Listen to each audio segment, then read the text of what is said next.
The Fair of Artful Pleasure, F.A.P. Written by Ginger Todgers, synonym for life. F.A.P. or The Fair of Artful Pleasure is going as splendidly as Harry could have imagined. Which is not splendidly at all. Which is, in fact, the complete opposite of splendid. 2 steps in and he's already traumatized for life.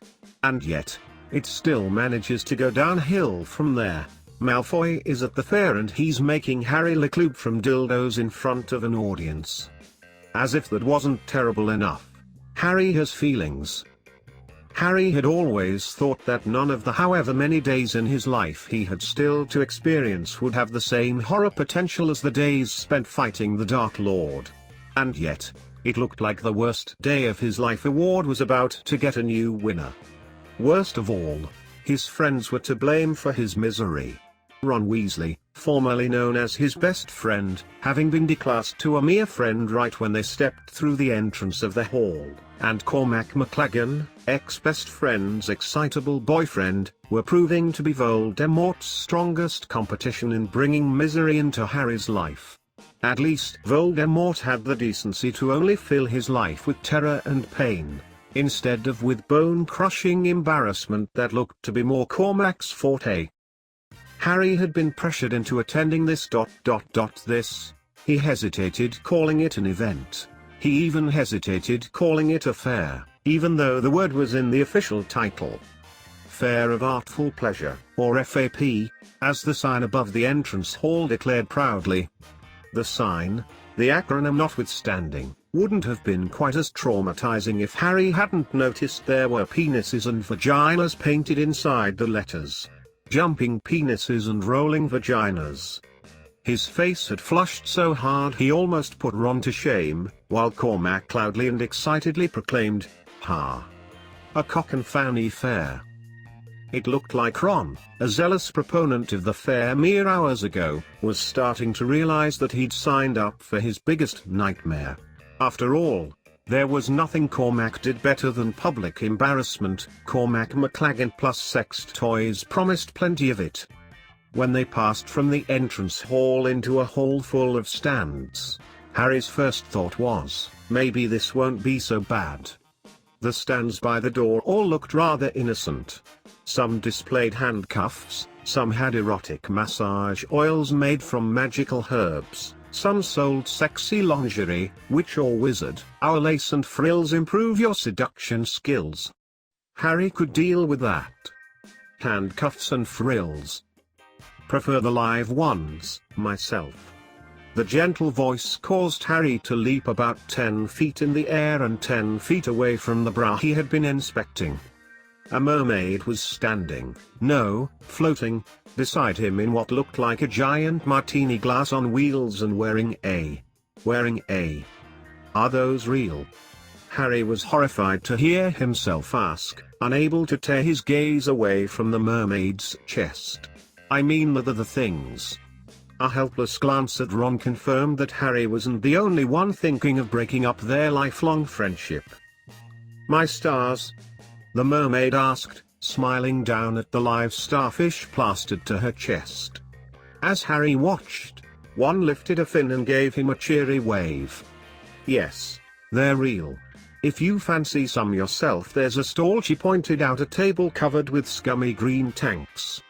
The woman guarding the tanks was wearing a green scarf to match the algae and, as Harry watched, she sneezed violently. Maybe another time, said Harry, making a mental note not to venture over to that side of the hall. Of course. The mermaid smiled some more. Sorry, let me just do this properly. She raised her voice and sang. Welcome to the Fair of Artful Pleasure, where you will find much to titillate and treasure. But before you venture further in, remember touching without consent is a sin. That new kinks are not a cause for panic. And to always keep your lube organic. Now run along and have some fun. Who knows, you might meet a special someone. Cormac's enthusiastic applause prompted Harry and Ron out of the stupor they had fallen into. Nodding graciously, the mermaid gave each of them a large green gift bag. Where was she hiding them? Ron frantically whispered, and began happily answering Cormac's questions about her handcuffer preferences. Ron looked like he was slowly being boiled alive, the red color in his cheeks deepening with every passing minute. Cormac, naturally, ended up buying 3 different pairs of handcuffs and getting the mermaid's fluid dress before continuing his conquest of every stand. Ron and Harry reluctantly trudged after him, examining the leaflets and novelty anal beads in their welcome bags. Ron's beads were bright orange. Harry's were carved to look like tiny golden snitches. Harry was relieved to note that the snitch wings were etched on, rather than sticking straight out. When they passed the 10th stand, by which point Harry's guard had almost completely slipped, a giant, monstrous, really, dildo came pelting onto their path. Harry let out an undignified yelp. Ron flinched, first from fear and then, when he realized what the thing was, from sympathy for the genitals of its future user. Cormac guffawed. "Ah, sorry." The owner of the stand called out and dashed from behind the table to grab the dildo, which was wiggling on the floor. "This one's a bit excitable today." Harry only hoped it wasn't quite as excitable in bed. He then looked at the collection on the stand and all hope of maintaining a detached facade evaporated into thin air. Harry could handle dildos. In fact, Harry didn't mind dildos in private at all. But if he had thought the jumping monstrosity had been the stand's most exotic display, he was very, very wrong. The banner above the table said it all. "Everything's a dildo, if you're grife enough." He blinked at the dildos on the shelves and gulped. His ass clenched involuntarily.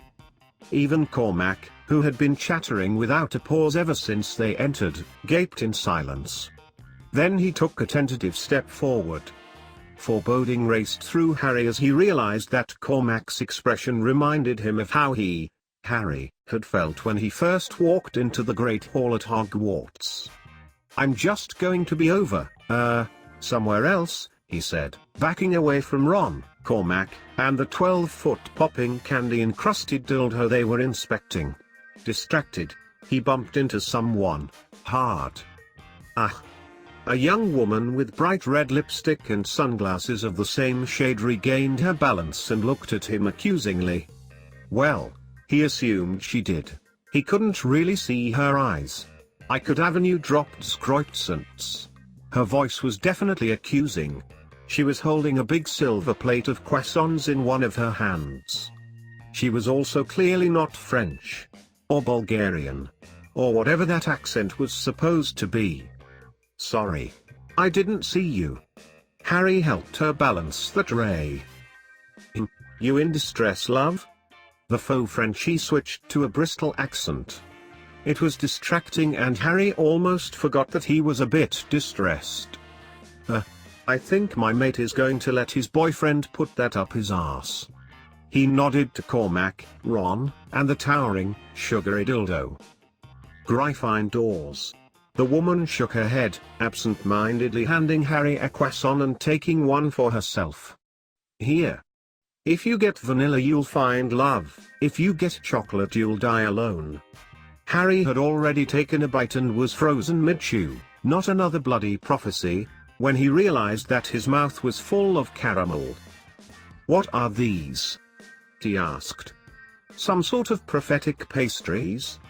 "Nah, I just made that up." She gave him a big smile, her white teeth flashing. "OMG. Croissants." Cormac appeared at Harry's elbow. "Can I have one?" "Sure." The woman offered the plate to him. "Come visit me at my stand later. I'm here to promote my bakery." "Is it a sexy bakery?" Cormac's eyebrows waggled in time with his bulging, munching cheeks. "No." She spoke slowly, as if she was already sick of being asked this question. "Nof jeev shabish." "Not even a bit?" Harry translated for Cormac. "Well." The woman gave them an assessing look. "I do have a cake tin that can transform to match the user's genitals."